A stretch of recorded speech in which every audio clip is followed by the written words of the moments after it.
দর্শক, আজকের ভিডিওতে আমি আপনাদেরকে চমৎকার কিছু দৃশ্য দেখাবো, যে দৃশ্যগুলো দেখলে অনেকে অবাক হয়ে যাবে। দেখুন, এটা একটা সামুদ্রিক এরিয়া। তো এখানে জোয়ার হয়েছিল, জোয়ার হয়ে কিছু সময় পর ভাটা হয়ে পানি অনেকটা নিচে নেমে গেছে। আর ওই সমুদ্রের ধারে যে প্রবালগুলো থাকে, প্রবালগুলোর নিচে দেখুন কি চমৎকার বড় বড় চিংড়ি মাছ এসে আটকা পড়েছে। এগুলো কিন্তু লবস্টার চিংড়ি। যেহেতু চিংড়ি মাছের কিন্তু কয়েকটা ভেরিয়েন্ট রয়েছে, যেমন বাগদা চিংড়ি, গলদা চিংড়ি, লবস্টার চিংড়ি, ছোট চিংড়ি। এর মধ্যে এগুলো হচ্ছে লবস্টার চিংড়ি সামুদ্রিক। দেখুন কিভাবে ওরা খুব সহজে এই বড় বড় চিংড়ি মাছগুলো ধরে নিচ্ছে। এই চিংড়ি মাছ ছাড়াও কিন্তু আরো অনেক মাছ এই ভাটার সময় প্রবালের নিচে আটকা পড়ে। এই যে দেখতে পাচ্ছেন, এটা হচ্ছে মানে এই সামুদ্রিক মাছ। দেখুন ওই পানিটা কমে গেছে, প্রবালের ফাঁকে ফাঁকে এই মাছগুলো আটকে পড়েছে, ওরা যেতে পারেনি। এখন কিন্তু মাছগুলো ধরছে। এটা সম্ভবত প্যারট ফিশ, এই যে দেখতে পাচ্ছেন। এরপরে এই মাছটাকে দেখুন, এটা সম্ভবত নাম কুপার ফিশ বলা হয়।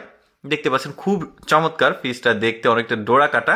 আরো অনেক রকম মাছ কিন্তু ওরা ধরে কত সহজে। দেখুন মানে সামুদ্রিক এরিয়া, মানে সমুদ্রের ধারে যখন পানিটা নিচে নেমে গেছে, এই প্রবালের ফাঁকে ফাঁকে এই মাছগুলো আটকা পড়েছে। দেখতে কি চমৎকার লাগছে, দেখুন কত সহজে ওরা মাছগুলো ধরছে। এখানে একটা মাছ আছে, এই মাছটা দেখতে বেশ কিউট, খুব কালারফুল। এই যে দেখতে পাচ্ছেন, আমার কাছে বেশ চমৎকার লেগেছে। আরো অনেক রকম মাছ ধরবে, আপনারা ভিডিওটা পুরোপুরি দেখতে থাকুন।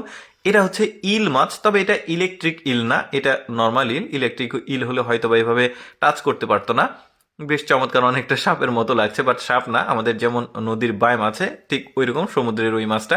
এরপরে এখানে দেখুন এই প্রবালের ফাঁকে একটা মাছ আছে, প্রবালে ঘেঁষণ লেগে লেগে আর কি মাছের শরীরটা একটু মানে ইয়ে হয়ে গেছে। এরপরে এখানে আবার কাঁকড়াও আছে। এই কাঁকড়াগুলোও কিন্তু বেশ মানে জনপ্রিয় খাবার হিসেবে ভাজি করে খাওয়া যায়, দেখতেও বেশ চমৎকার। এটার ফাঁকে আছে, এটাও কিন্তু একটা চিংড়ি মাছ, সাদা চিংড়ি। এই চিংড়ির নামটা আমার জানা নেই, বেশ চমৎকার লাগছে দেখতে কিন্তু। এবার আরেকটা ছোট জাতের প্যারট ফিশ দেখায় আপনাদেরকে। এই যে দেখুন, দেখতে একদমই টিয়া কালার, বেশ চমৎকার লাগছে। প্যারট ফিশের আবার কয়েকটা ভেরিয়েন্ট আছে, আপনারা মাছের নাম জানতে চাইলে অবশ্য সার্চ করে দেখতে পারেন ইন্টারনেটে। এরপরে এখানে একটা মাছ আছে, এটাও বেশ বড় সড়ো মাছ, একটা না দুইটা আছে। দেখেছেন কি চমৎকার, মানে দৃশ্যগুলো কি সুন্দর লাগছে দেখতে, কত সহজে মাছগুলো ধরছে।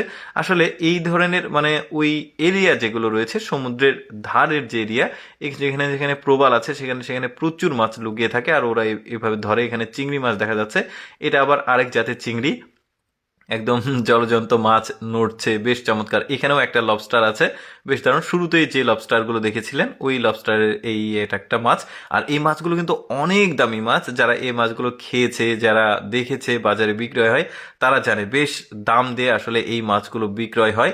মানে 1 কেজি প্রায় 2200 টাকা করে দাম। আর এক একটা মাছ তো দেখতে পাচ্ছেন 700 গ্রাম, 800 গ্রাম বা 1 কেজি ওজন হয়ে যাবে। বেশ চমৎকার দৃশ্য। দর্শক, কেমন লাগলো আজকের এই সমুদ্রের মাছ ধরার ভিডিওটি কমেন্ট করে জানাবেন। আর এরকম মজার মজার ভিডিও দেখতে আমাদের লেটস গো ফেসবুক পেজটি ফলো রাখুন।